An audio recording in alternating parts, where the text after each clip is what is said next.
Bourbon whisky അതാണ് അവരുടെ ഒരു എന്താ പറയുക, ഇപ്പോൾ വൈൻസിന് നമ്മൾ ഫ്രാൻസ്, ഇറ്റലി എന്നൊക്കെ പറയും പോലെ ബോർബൺ വിസ്കിക്ക് അവിടെ ഭയങ്കര ഈ ഒരു ഇമ്പോർട്ടൻസ് ആയിട്ടുണ്ട്. അപ്പോൾ അങ്ങനെയുള്ള ലിക്കർ കമ്പനീസിനെ എങ്ങനെയാണ് ഇന്ത്യയിൽ എഫക്റ്റ് ചെയ്യുന്നത്? അതിൽ ബേസിക്കലി നമുക്ക് ഡിയാജിയോ, റാഡിക്കോ കൈത്താൻ ഇതൊക്കെയാണ് മെയിൻ പ്ലെയേഴ്സ് ആയിട്ട് ഇന്ത്യയിൽ വരുന്നത്. അതിൻ്റെ ഒരു ടെക്നിക്കൽ ലെവലും സ്റ്റോക്ക് എങ്ങനെയാണ് മൂവ് ചെയ്യണം എന്നുള്ളത് നമുക്കൊന്ന് നോക്കണം ഫോർ ലിക്വർ കമ്പനീസ്.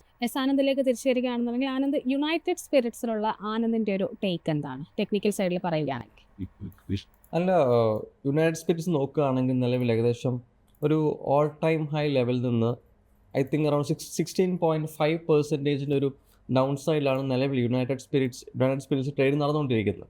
ആൻഡ് ഒരു മേജർ സപ്പോർട്ട് സോണിൽ നിന്നാണ് ആ ഒരു റിവേഴ്സൽ നടന്നിരിക്കുന്നത്. മേജർ സപ്പോർട്ട് സോൺ എന്ന് പറയുന്നത് 1234 to 1269 ആ ഒരു മേജർ സപ്പോർട്ട് ലെവലിൽ നിന്നാണ് യുണൈറ്റഡ് സ്പിരിറ്റ്സിൽ ആ ഒരു റിവേഴ്സൽ നടന്നിരിക്കുന്നത്. സോ ഒരു ഹയർ ടൈം ഫ്രെയിമിൽ ഒരു ഓവറോൾ അണ്ടർടോൺ എന്ന് പറയുന്നത് പ്യൂർലി ബുള്ളിഷ് തന്നെയാണ്. വളരെ ക്ലീൻ സ്ട്രക്ചർ ക്രിയേറ്റ് ചെയ്ത് തന്നെയാണ് യുണൈറ്റഡ് സ്പിരിറ്റ്സ് അപ്സൈഡിലേക്ക് മൂവ്മെൻറ്റ് നടത്തിയിരിക്കുന്നത്. ആൻഡ് നമ്മൾ ഒരു ലോവർ ടൈം ലൈക്ക് ഒരു ഷോർട്ട് ടേം പീരീഡിലേക്ക് നോക്കുകയാണെങ്കിൽ ഒരു സ്ട്രക്ചർ ഷിഫ്റ്റ് അവിടെ നടന്നിട്ടുണ്ട്. അതായത് ഹയർ ടൈം ഫ്രെയിമിലും ലോവർ ടൈം ഫ്രെയിമിലും രണ്ടെണ്ണത്തിലും ഒരു സ്ട്രക്ചർ ഷിഫ്റ്റ് തന്നെയാണ് നടന്നിരിക്കുന്നത്. അതായത് നിലവിൽ ഒരു ഹയർ ടൈം ഫ്രെയിമിൽ ബുള്ളിഷ് സ്ട്രക്ചർ തന്നെയാണ്, അത് സ്റ്റിൽ മെയിൻറ്റെയിൻഡ് ആണത്. ബട്ട് ലോവർ ടൈം ഫ്രെയിമിൽ ഒരു 1 month അല്ലെങ്കിൽ 2 month ബാക്ക് നമുക്കൊരു ബെയറിഷ് അണ്ടർടോൺ കാണാൻ സാധിച്ചിരുന്നു. ബട്ട് ആ ഒരു സ്ട്രക്ചർ നിലവിൽ യുണൈറ്റഡ് സ്പിരിറ്റ്സിൽ അത് ഷിഫ്റ്റ് ആയിട്ടുണ്ട്.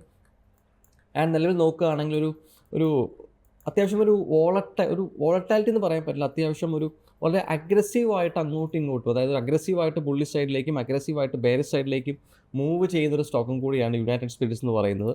ആൻഡ് നിലവിൽ ഇമ്പോർട്ടൻറ്റ് ലെവൽസ് ആയിട്ട് പരിശോധിക്കുകയാണെങ്കിൽ നിലവിലുള്ള ഒരു മേജർ സപ്പോർട്ടായിട്ട് ആക്ട് ചെയ്യാൻ പോസിബിലിറ്റി ഉള്ള ലെവൽ എന്ന് പറയുന്നത് 1419 rupees ഒരു മേജർ സപ്പോർട്ടായിട്ട് ലെവൽ. അത് ബ്രേക്ക് ചെയ്യുകയാണെങ്കിൽ നെക്സ്റ്റ് ഇമ്പോർട്ടൻറ്റ് സപ്പോർട്ട് ലെവൽ എന്ന് പറയുന്നത് 1385 1390 എന്ന് പറയുന്ന ഒരു ലെവലാണ്.